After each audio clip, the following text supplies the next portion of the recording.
Hey, everybody. Thank you for joining us for today's episode of Certainty Talks. On this show, we talk about certainty, a topic that feels just a little bit more important today than ever before, but all in all, always an important topic. I've got my good friend and business partner in the Whale Club here, Mr. Paul Sparks, not only a successful real estate investor, but also a certified certainty advisor.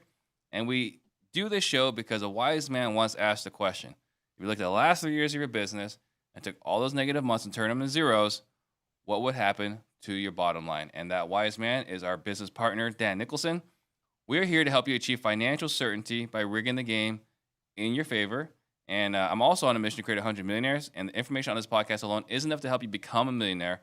In the next 5 to 7 years, if you take consistent action, you will become one. If you get value today, please share this episode right now. That way we can all grow together. And you guys are going to hear us saying some things that might sound kind of weird, might sound like a different language. It's normal. Embrace that open loop. At some point, it will close, but keep that loop open so that you can receive more of this. And, please write your takeaways in the live chat. And after you've thought about and consumed the show, put your 6-word update in the comments below. That way you can get the maximum benefit from watching the show. Today's title is What is a Business Treasury? But before we do that, let's go into our 6-word updates. What you got, Paul? Well, welcome back, Steve. It's nice to have you back doing that intro. I've been doing it for the last few weeks, and I'm just happy to turn that back over to you. So, Thank you. My 6-word update today is thankful and fortunate for warmer weather. My God, it's been a long winter here in Denver. We got snow earlier this week. Literally, just this morning, it was, I think, 23 degrees outside when I took my dog to walk, and it's now in the 60s.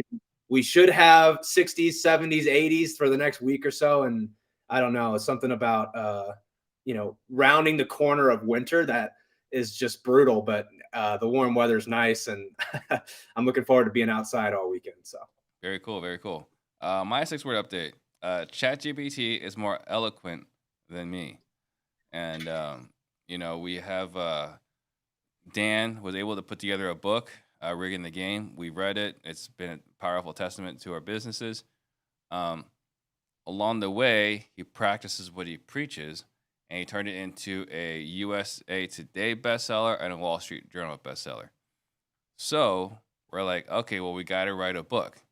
Today is not just about the content of the book, unfortunately.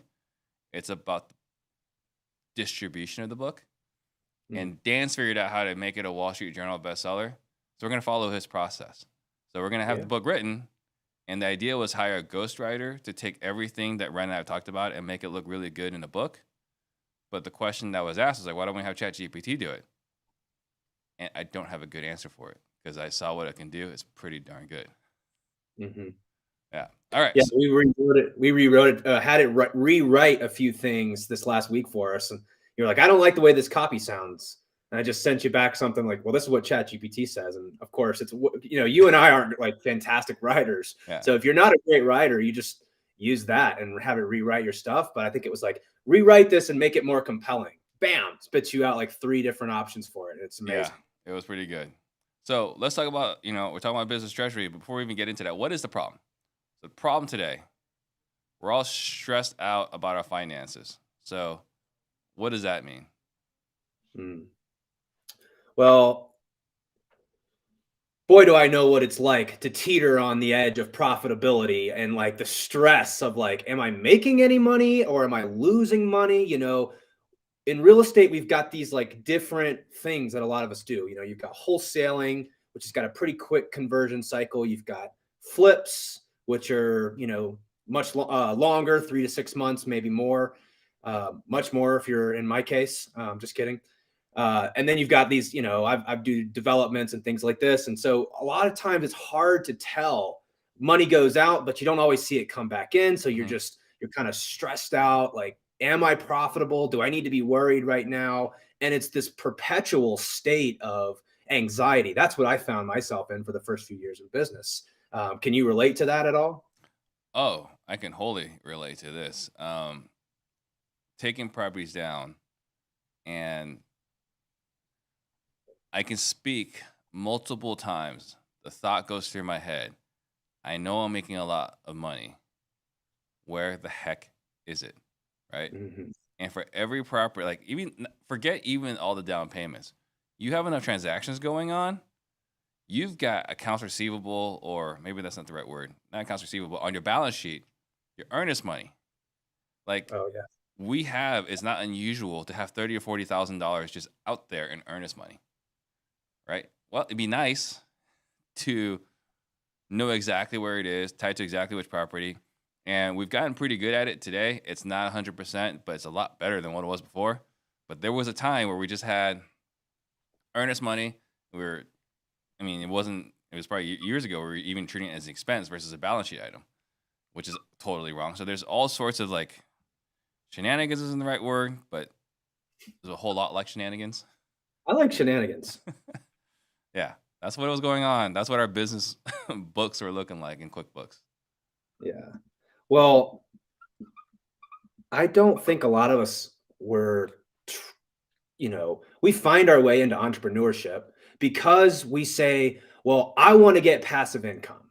I want to go out and do this so that I can build my life in the way that I want to, basically to do whatever the heck I want to do, right? All day long. I don't have to listen to a boss. I make the decisions. Well, you're kind of in for a rude awakening because then you get into entrepreneurship and you're like, shoot, I just traded the 9 to 5 for a 5 to 9.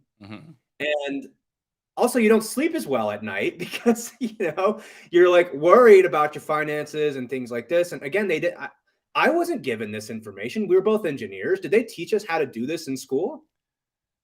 They don't. Definitely not the classes I took. Definitely not Not the this classes I took. stuff, right? And it's just, it sounds obvious that when you get into business, it's all about making sure you know what you keep. But I think a lot of us are geared towards the salesperson bias. I think it's what we've just been calling that inside the Whale Club, which is I'll just go sell more. I'll sell my way out of this problem. Sell my way out of this problem. I would way rather just go worry about how to get more sales. And we justify it by saying like, yeah, but in 3 months, this deal is going to close. So I'm going to go ahead and start spending money now as if I've already got it. Yeah. Right. I made this mistake. But there was just this the problem is there's this perpetual state of, am I going to be okay? And again, we all got into business because I don't want to say all of us, but I certainly did. I got into business because I wanted to build a business around my life that served me. And what I found is that I quickly became a slave to my own business because I never really knew whether I was going to be okay. Yeah. And not just not knowing whether you're going to be okay, but we're having to continually make decisions in that state of mind that doesn't get us any closer. It might even make it worse as far as am I going to be okay? Because when you're making a decision with some fogginess or you're unclear as to your finances, you can't predict what it's going to look like 30 days from now, 90 days from now. So you're adding more anxiety and uncertainty in your business as you're making important financial decisions with fogginess.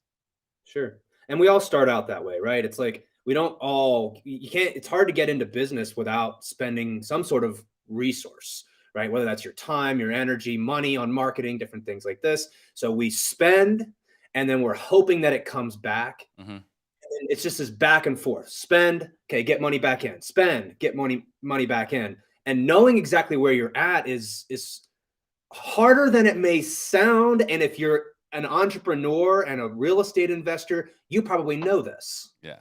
Right? You probably experienced this one way or another.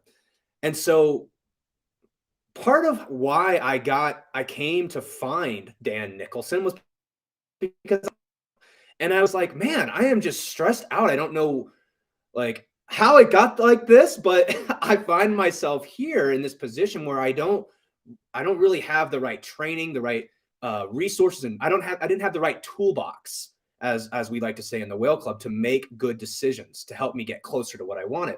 And so let's talk a little bit about Dan and what he did for company. So Dan, again, if you haven't picked up this book, Rigging the Game, by now, and you haven't heard us talk about this, Dan wrote this book, Rigging the Game. It was a Wall Street Journal bestseller. It says, Rigging the Game, How to Achieve Financial Certainty, Navigate Risk, and Make Money on Your Own Terms. So when I got into Dan's world, one of the first things I learned about him is that in the late 90s, when he was a fellow at the Governmental Accounting Standards Board. Sounds pretty boring to me, right? These are the people, it's like the Supreme Court of accounting, as he sort of describes it. These are the people that write the accounting standards that we still use today. Yeah. Super impressive for the people that know what we're talking about. But for everyday people like you and me, it's like, what is this? Right. So it's like working for the Supreme Court, interning for the Supreme Court. So he got sort of an inside look at that, and because of that, he got recruited to go into treasuries.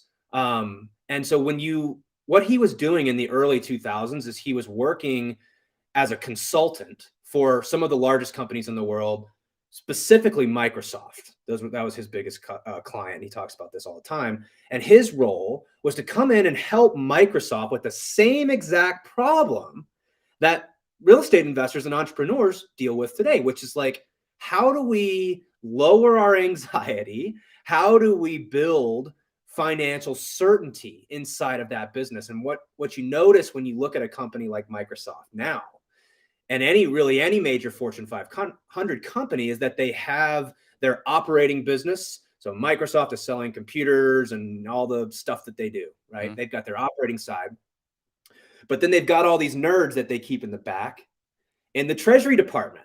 I'm kidding. They're smart ones, right? Mm-hmm. And these are the folks who are taking the roughly $200 billion of assets that Microsoft has, and they're investing it. Because Microsoft is not just taking their retained earnings and sticking it in Chase Bank. That would be foolish, right? Yeah. Because it'd be irresponsible to leave $200 billion just in bank account, particularly not just fighting inflation, or trying to outpace inflation, but I mean, given just a couple of bank failures it had in the last few weeks, grossly irresponsible to leave $200 billion in a bank account. That's right. And so Dan sort of opened me up to this concept where, again, right, like when he was working with Microsoft, we were having them take these hundreds of billions of dollars of assets, and we were building a plan for them to invest it, to earn a return that could help offset the operating expenses inside their business. So to break that down very simply, when you look at these Fortune 500 companies, you've got the operating business, and they're, this is they're throwing money out, resources out, and they're getting money back in, right? That's pretty much the businesses that a lot of us have right now. Yeah. But there's a critical component that's missing inside of our businesses, which is this treasury program. And that's what Dan helped Microsoft do. He helped several Fortune 500 companies, including Microsoft. And then he went and started his own accounting practice in the late 2000s. And he's been running that ever since in order to help small businesses do this same exact thing. Got it. So helping other small businesses develop their own business treasuries. Correct. Because as a business owner, again, if you've been in business, you know the level of stress and anxiety that comes with that, mm-hmm. right? It's sort of like, heavy lies the crown. Well, a lot of us went from the W-2 world into the entrepreneurship world. And again, it's all about freedom, and it's all about you're going to get to do whatever you want. But there's this little asterisk next to that. Yes, but mm-hmm. that's assuming you have finances in order. Because if you don't, that is likely one of the biggest causes of stress in your life currently. Yeah, I mean, even just outside of what we're talking about here, like for people that are in our mentorship, we always talk about like sales and marketing are the two things you got to figure out first. You got to figure out sales and marketing, because if you don't have sales and marketing, you don't have a business. And a third thing we talk about is like you got to have finance. You got to have the people component, right? If you can't find people, source people, manage people, lead them effectively, your business is only as good as your people within it. And all these are great, but if you don't understand the money, nothing good is going to happen. You got to figure out the money. Yeah, and I'm not necessarily suggesting that to like the first thing you've got to figure out. There's so many things to learn in your first few Right. years in But that business. asterisk you mentioned earlier, like, yeah, you can do whatever you want as long as you figure out sales, marketing, people, and finances. Yeah, exactly. So when we look at some of the longest standing companies in the world, they all have treasuries. There's a reason why. Because things when the market was going like this, ever since really 2013 up till about, middle of 2022, it's like a 10-year run almost. Mm-hmm. It really wasn't that difficult to make money and eke out a profit. Right. Difficult relative to other times. I'm not saying it's not difficult to be a business owner. I'm just saying relative to other times. But we are seeing now how hard it is to run a profitable business Mm-hmm. because the winds have shifted. And the intention of the business treasury is so that you can build a financial fortress around your life, your business, so that you can weather any turbulence, any sort of economic environment, anything that comes your way. You've got this treasury that can support your business and allow you to get through those really difficult times. Right. Got it. Okay. So we've had the wind behind our backs for the last 9 years. No matter what, you're running probably a profitable business. Right now, with the way the winds have shifted, having a business treasury will help us navigate this Yeah, it's shifting tough to market. pitch a business treasury when you're making money hand over fist because people are like, why do I need that? We're making money. Yeah. Like, well, again, these are the principles that some of the best companies in the world are using. Well, it goes And back what to, we talk about anti-fragile, right? Like, you want to do well in a good market. You also want to do well in a bad market. How do you design a business that grows in a good market and a bad market? Yeah, it's like preventing bad things from happening. This is the parenting frame. Yeah. How do we prevent bad things from happening? Well, you have reliability and redundancy in your business. Um, so again, if you're a small business owner, you've probably never heard of this because they didn't teach us this in school. They didn't teach us this. Uh, you just don't learn this inside of masterminds. I was never taught this. I was No. never taught what to do with the money that we made in the business or that was just sitting in my bank account. I was just like, oh, it's just sitting there. Well, I can tell you, we were just taught poorly, right? I mean, we were taught to go get some write-offs, go, spend, go put a chunk of it into marketing, go, like, money sitting in your bank account is being eaten by rats. Like, that's kind of Yeah. a lot of the things I heard. Like, money in your bank account is not a good thing. It's got to be deployed. It's constantly got to be deployed. And well, we have a different perspective on this. Sure. And I think that's because for most people, the answer is more, Mm-hmm. right?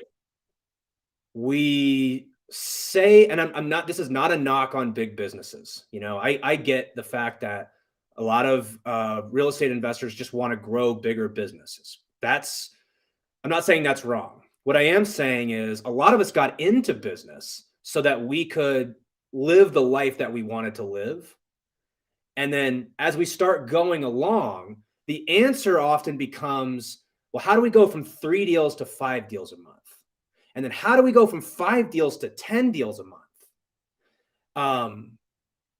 Because the answer in our brains is almost always more. Mm-hmm. And I think what I realized by working with Dan is like, you actually don't even need to do any more deals. You just need to take the money that you're making and allocate it better in a more profitable way. Mm-hmm. And that's essentially what the Treasury program does. Gotcha. I mean, just as a quick tangent here, like, we had Ryan on our Whale Club call last Wednesday. He talked about, like, now that he's built out, he's not even finished building out Treasury. He's just in the process of building it out. He's like, as he's built out his business treasury, he's realized he doesn't actually need to buy any more properties. Right at this young age, I'm not sure he's even 30. Maybe he's 35, but he's young. Like, I don't actually have to buy any more properties. All I got to do is pay down the debt a little bit faster, and I'm living the life that I want. Like, that was powerful. Mm-hmm. Yeah, it is. And the thing is, like, without us, we talk about the solvable problem. on this show all the time, which is another just way of saying clarity on what you actually want in life. Mm-hmm. If you have clarity on what you actually want out of life, then more stops making sense, right? Because more comes with a lot of trade-offs oftentimes, right? It means, double the deal flow. I can almost guarantee you your stress level is going to go up. Definitely. But it was cool to hear, like, as he was working through his business treasury, he came to this conclusion. It is. And I think that's the intention of like marrying these these three concepts. The first is the solvable problem. Got to get clarity on what you're doing. Then you need a toolbox to make good decisions. Mm-hmm. Because again, we're biased. We're heavily biased as people, all of us. We have our own different biases. Me specifically, I'm biased towards chasing more and more and more. I just want to do more because Steve Trang is doing more deals than me. And by God, I'm going to keep up with him. Yeah. Right. And we compare ourselves. That's one of my biggest challenges. And it may not be what if you're listening to this, what you struggle with, but you certainly have biases that you deal with. And if you don't have clarity on what you're trying to accomplish with your life, where you want to get to, and I don't mean that to sound like it's super simple to figure that out. That's a difficult thing to learn. Mm-hmm. What do you actually want here? Then how do you make good decisions to help you get there? And then it's about, okay, now that you're running a business, how do we use that business as a tool to help you get what you said you wanted, as opposed to just arbitrarily building more inside your business without considering all of the trade-offs. Right. Exactly. So yeah, let's talk about it, right? So how are we going to go make this treasury? Yeah. I had did a podcast, excuse me. Did a podcast with David Richter a few weeks ago. David is, if you guys don't know David, he is the author of a book called Profit First for Real Estate Investing. Mike Michalowicz wrote Profit First. It's a fantastic book. And David took that and adapted it and made it specifically for real estate investors. And the whole concept is coming up with, and David will probably, hopefully he approves with my little pitch here for Profit First, because I'm a huge fan. You got to know what you make, you got to know what you spend, and you got to know what you're keeping. And he's given us a very simple, rudimentary system to separate out different accounts inside of your business for operating expenses, for profit, for owners compensation, for tax. There's all sorts of, it's a whole system he's laid out in this book. And we were sort of talking about how I almost would, in most cases, I would rather headbutt a nail, Steve, than deal with my finances. That may sound hyperbolic, but like, oh my God, I was terrified of my finances for so long. Yeah. Again, because I had the salesperson bias. I'll just go sell more. Mm-hmm. I would rather pick up the phone and cold call random people than figure out how much money I was making inside my business. Well, I mean, not just a salesperson bias, but one of the things we talked about in our Whale Club call two sessions ago was identifying, your superpower, being very clear what your biases are, right? And part of that had to do with identifying what your superpower is, what you're excellent at, what you're competent at, and what you're incompetent at. And not only do you have a salesperson bias, but if you are entrepreneurial or a salesperson, your bias is against books. And so when you're having to go do your finances, it adds all this anxiety and frustration. It's for us as salespeople, we would rather cold call a stranger than open up QuickBooks. And yes, because of this, we're really bad at our books. Yeah. And so Dan says this all the time. It's going to be really difficult to get financial certainty if you don't have a handle on your finances. Right? Incredibly and obvious so when he says it. I mean, the concept of, and so that's why I'm such a big fan of Profit First, because it's such a simple concept, right? You set these bank accounts up, you allocate percentages to the different accounts based on the revenue. So when I get $10,000 of revenue, X percent goes to the operating expenses, certain percent goes to all these different accounts, and it makes it easier to deal with. Now, I read Profit First in 2021, and I set up a couple bank accounts. And then I just went back to my salesperson bias because it is strong, Steve. It is like, it's like 3 shots of espresso in the morning strong. It's like, it is that strong. I would way rather do anything else in my business than deal with that. Yeah. So first of all, I had to like kind of shine a light, an uncomfortable light on like, again, Paul, I don't know how you're going to have financial certainty if you can't get your finances in order. Right. So I would suggest if you're thinking about what you can do to weather any economic storm and deal with the stress and anxiety of your business, first is you got to have a handle on your finances. David teaches a fantastic method.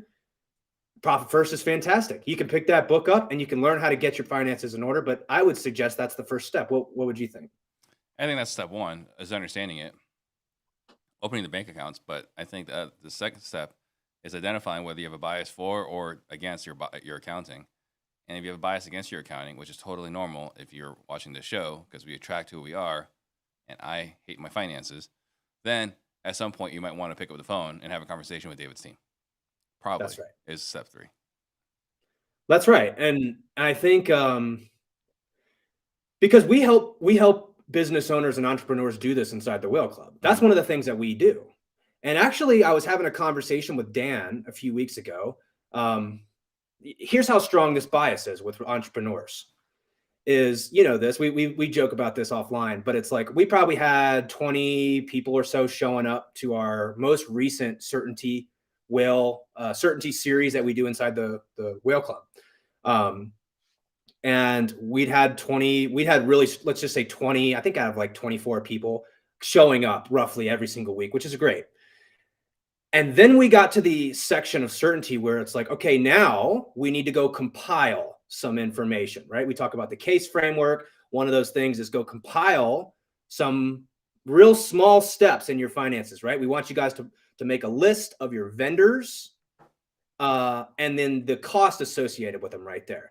And I sort of made this comment like, based on my experience when I went through this with Dan, I saw a very sharp drop off in attendance, and I have a feeling that same thing's going to happen with the whales. And that's exactly what happened. Is we went from about 20 people showing up to like 8 people showing up the next week, and it just goes to show that if you're struggling with your finances, you are not alone. If you're afraid of your finances, you are not alone. If you're feeling anxious about, am I going to be okay? And you catch yourself in that salesperson bias, you are not alone by a huge factor. The large majority of us entrepreneurs struggle with that. So what Dan pointed out, all right, go ahead.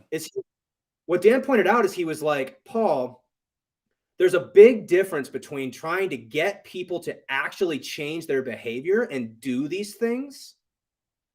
Because again, I just jokingly use that phrase. I would rather headbutt a nail than do this stuff. And he's like, what you need to do is you need to get them to realize how important it is if they actually want to live the life that they say that they want to live. It's not about them having to do it themselves. It's they've got to realize how critical it is in order to get there, and then provide them the outlet to have the easy button to have somebody else do it for them. Yeah. Right. And so that is like what we're trying to do now is not necessarily trying to get every single entrepreneur to dig into their finances and do their own books and yada, yada, yada. It's like, we're going to show you how to do that. And this is how, and a lot of you aren't going to do it. I get it. But you have to realize how important this is if you want financial certainty in your life. And so if you're not going to do it yourself, then here is a great vendor that can do this for you. We highly recommend David and Profit First because, again, he's going to help you get this in order. He's got a specific business around helping real estate investors get their finances in order. And that was the key realization I had was like, right, don't fight the bias. Just get people to understand how important it is if they want to have financial certainty to have their finances in order. Yeah, when you brought this up in our conversation, I was like laughing and shaking my head, like how obvious it was, right? So he's like, what we should be doing in a perfect world, we can show everyone how to do it. Perfect world, right? But what I really liked that what he said was, is it more important that you help them understand and come to grips with how important it is, or is it more important to show them how to do it? Like, okay, if that's the question, then it's way more important to show them how critical this is to their business. But now that we got this clarifying question, now we can update our curriculum to ensure they realize the gravity of the situation, right? Because we've been saying like this is important. Here's how to do it. Now we're just going to be focusing on like here's why it's so important. And it's just kind of like we made this joke I think a couple of weeks ago was that I don't need to coach Paul to eat better. I don't need to coach Paul how to work out. I don't need to coach Paul to get enough sleep. He knows these things. Every person that's more than, I think, 13 years old knows these things. And what percentage of population actually lives all three? Probably less than 1%. Mm-hmm. I'm definitely not one of that 1% right now. I'm not either. Yeah, man. It's this concept is not hard. In order to get financial certainty, you have to have your finances in order. But I guarantee you, when Monday rolls around, majority of us are going to sit around talking about how do we do more deals, as opposed to how do we keep more of the money that we already have, and how do we? And again, this is not like saying it's an all or nothing thing. You probably should also figure out how to get sales, right? Yeah. Part of growing as a business owner means that at a certain point, if you want to kind of move past that hustle phase of like money goes out and it's gambling, right? We're sending money out. We don't really have any reliability or predictability in the business. And so that's what gambling is. You're spending money and hoping that more money comes back in. And hopefully we make smarter bets, right? Yeah. And we're more times than we're wrong.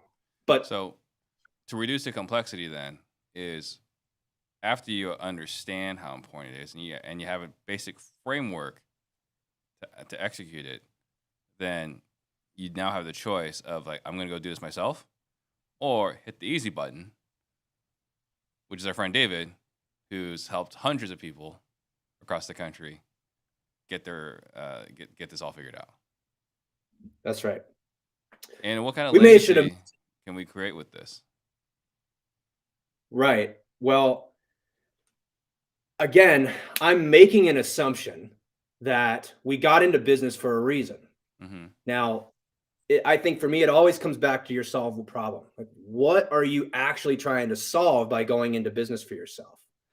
Now, I share my solvable problem as much as possible so that I can hopefully like, because I do believe that a lot of us are fairly similar to what I'm about to say. So when I think of my solvable problem, I got into business because I love business.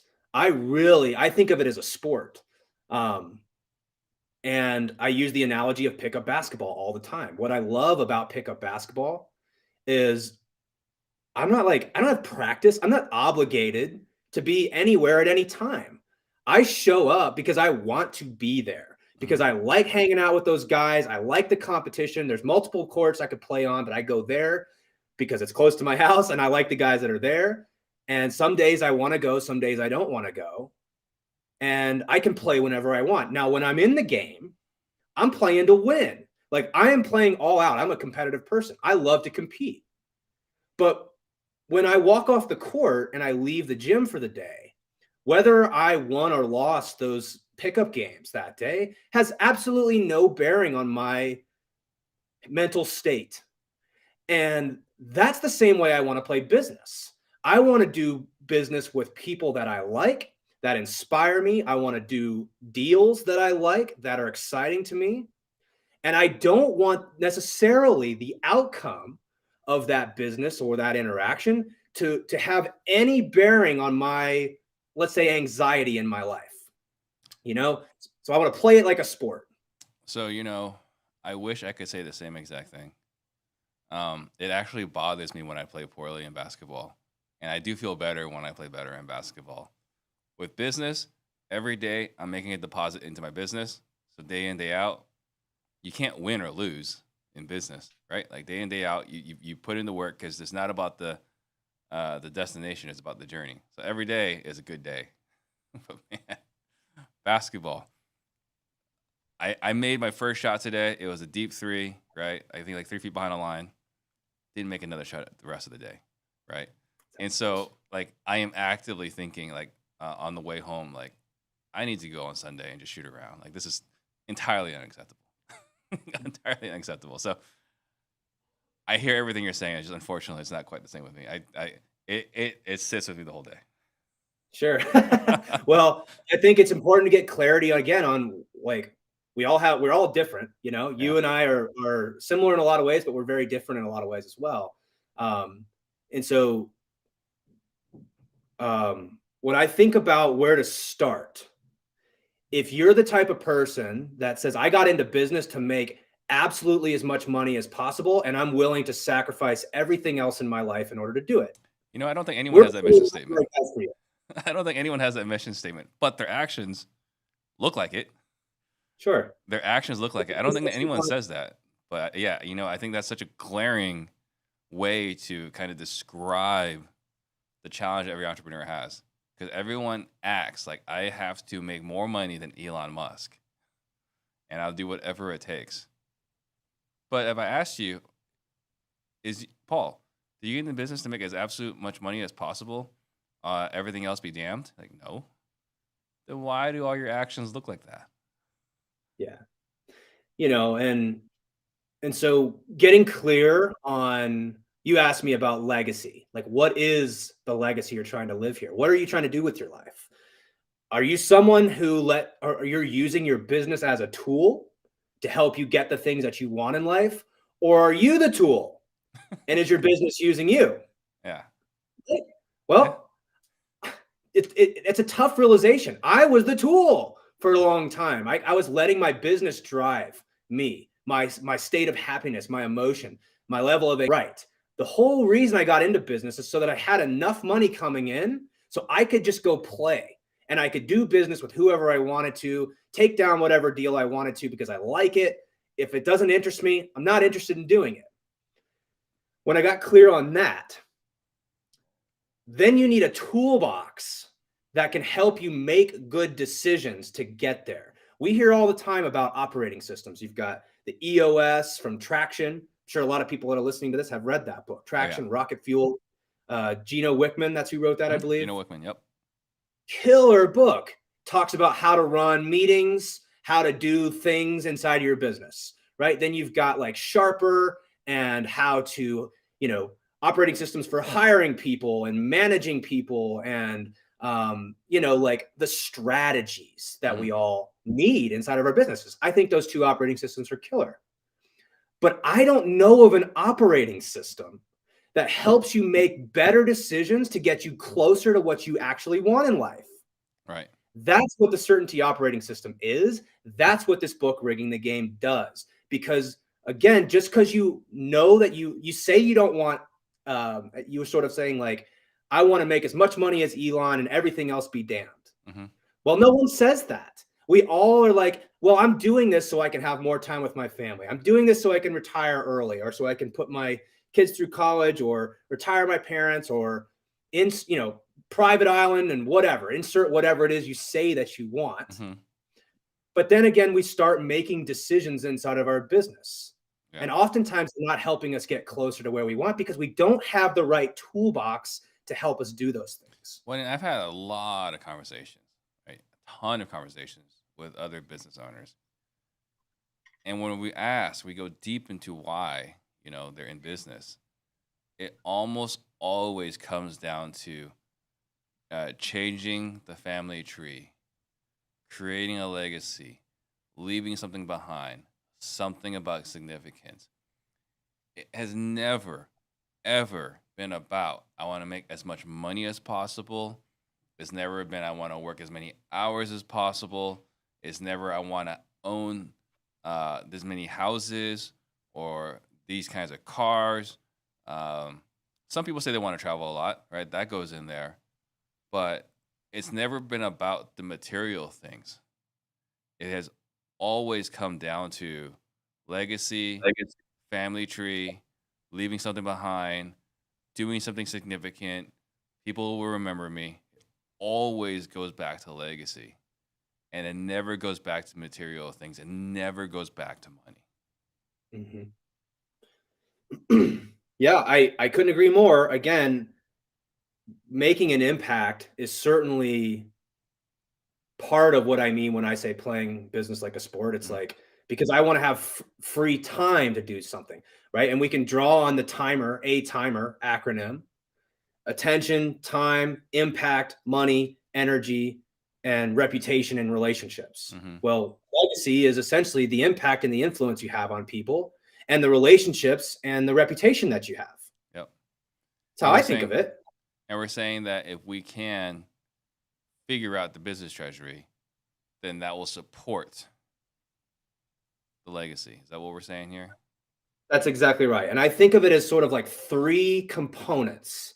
So you first have to get clear on what you're actually trying to do. What do you need in order to leave this legacy? How much money? Put a dollar value to it, right? How much money do you need? A lot of us, it's like, I mean, most of the people that we talk to in the Whale Club, it's usually between like 10 and let's say like $30,000 a month, something like that. They're like, if I could get that much money inside my life coming in reliably and consistently, oh my gosh, that would change everything. I would be financially free. Okay, yeah, I agree. Financially free is different than financial certainty. So let's talk about, again, what is it going to take in order to get you to where you want to be? That's the solvable problem. The second component is you need a toolbox to help you navigate your decisions. Because again, we're all biased and we're going to start making decisions as we go forward. And a lot of times your biases start taking over. Yeah. So we call that certainty. And that is what Dan talked about in this book, Rigging the Game, is he outlines the certainty operating system. That's what we teach whales how to apply. That's the whole basis for this podcast here, right? It's talking about a lot of the certainty principles. Well, we talked about it a few weeks ago, right? Was everyone figured out what their biases were, right? Yeah. Inside the Whale Club, we were all like, all right, here are my exact biases, and here's what I've done now to reduce biases, not eliminate, because we're all humans. Here's what we can do to prevent our biases from getting us into trouble. Yep. So step 1, get clear on your solvable problem.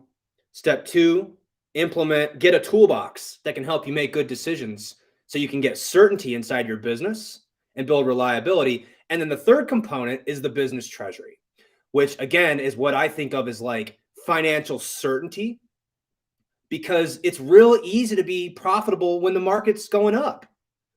It's very difficult to weather all of the economic cycles that are going to be here over our lifetime and our, the entirety of our legacy, as you're asking me about, right? So if you want to build this legacy, you have to figure out how to keep more money, as David Richter would say, right? You've got to keep more, but I would go one step further. What are you doing to take the money that you're keeping to help ensure and help you lock in and protect your wealth for the entirety of your legacy? Right. Yep. No, I think it's a great point. Anything we wanted to make sure we talked about that we haven't discussed yet?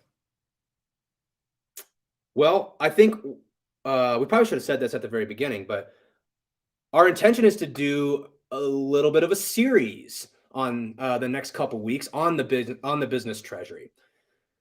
So today, I think really the goal was to just introduce the concept. What is it? Why should we care about it? I don't think a lot of small business owners realize that, like, when you look at Fortune 500 companies, when you look at some of the largest companies in the world that have created businesses that have spanned decades and decades, the reason is because they have an operating business and they have a treasury. There's redundancy there, right? Even if the business isn't making money, the Treasury's there still to support it. Yep. So boy, do I know what that feels like to be running a business that isn't making any money. It's really nice to have liquidity. That may be a word that a lot of us, are hearing more and more with these bank failures, liquidity, insolvency, and stuff like this. Yeah. We're not going to get into that today.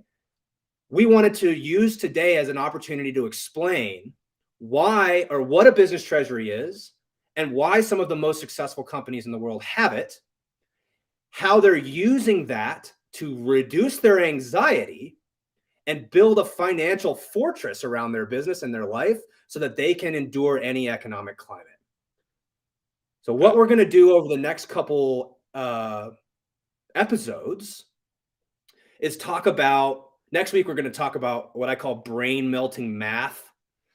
So for if you're an analytical person, you're going to really enjoy this, because we're going to talk a little bit about the numbers and how treasuries can significantly compound your wealth in a fairly short amount of time.